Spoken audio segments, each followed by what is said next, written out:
Դեռ շաբաթներ առաջ գրել էինք, որ Սամվել Կարապետյանի հիմնած ուժը կոչվելու է Ուժեղ Հայաստան, բայց վարչապետի թեկնածուի հարցում թիմը դժվար ընտրության առաջ է կանգնած։ Ըստ ամենայնի հայտարարեն, որ դե ֆակտո ղեկավարը Սամվել Կարապետյանն է, որն օրենքով վարչապետի թեկնածու առաջադրվելու իրավունք չունի, քանի որ երկքաղաքացի է, իսկ դե յուրե թեկնածուն կլինի նրա եղբորորդին Նարեկ Կարապետյանը։ Բանն այն է, որ մեր ձևովում հասկանում են, որ շարժումը ստեղծվել է Սամվել Կարապետյանի անձի շուրջ, նա է այսպես ասած գլխավոր հերոսը, եւ հանրությունը ակնկալում է նրա անմիջական մասնակցությունը իշխանափոխությանը, բայց եթե նրա թեկնածությունն առաջ բերելն այս փուլում անհնարին է, իրենց ուժի հաղթանակից եւ օրենսդրական փոփոխություններից հետո կդառնա հնարավոր։ Երեք կայացավ կուսակցության հիմնադիր համագումարը, նախագահ ընտրվեց Սամվել Կարապետյանը, տեղեկություններ տարածվեցին, որ վարչապետի թեկնածուն է Սամվել Կարապետյանը, իսկ այսօր մարզահամերգայինում կուսակցության պրեզենտացիայի ժամանակ հայտարարվի վարչապետի իրենց թեկնածուի անունը։ Ըստ ամենայնի կասվի ընտրություններում հաղթելուց հետո առաջին քայլը լինելու է Սահմանադրության 148-րդ հոդվածի փոփոխությունը падգամավորների 2/3 նախաձեռնությամբ։ Հոդվածը սահմանում է, որ կառավարության անդամի նույն պահանջներն են ներկայացված, ինչ падգամավորի,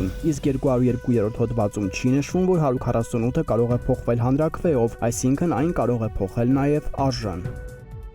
ՔՊ-ում կադրային սովն այն մակարդակի է հասել, որ մերժված թեկնածուն կրկին առաջադրվել է եւ քաղաքական որոշում է կայացվել նրան ընտրելու։ Խոսքն Առողջապահության մշտական հանձնաժողովի նախագահի պաշտոնի համար վանաձորցի բժիշկ Վանիկ Օհանյանի մասին է, որին եւ իր մրցակից Տրդատ Սարգսյանին 3 օր առաջ իշխող ֆրակցիան չէր ընտրել, չէր երաշխավորել այդ պաշտոնի համար։ Անվավերների թիվն էր մեծ եղել, առնվազն 8 հոգի ընտրել էր 2 թեկնածուին էլ եւ քվեարկությունը տապալվել էր։ Պետք է նոր թեկնածու առաջադրեին, սակայն տեղեկացանք, որ 3 դրությամբ կրկին Վանիկ Օհանյանն է առաջադրվել, հավանաբար այլ թեկնածու չի գտնվել եւ ՔՊ-ն ստիպված է լինելու ընտրել Վանաձորցուն։ Հիշենք, որ այս պաշտոնը թափուր է Հռիփսիմե Հունանյանի հրաժարականից հետո։ ՔՊ-ում ըստ ամենայնի գծել բռնել են, որ մոտ 3 ամիս է մնացել ԱԺ լիազորությունների ավարտին, մեկին ընտրեն, յոլա տանեն։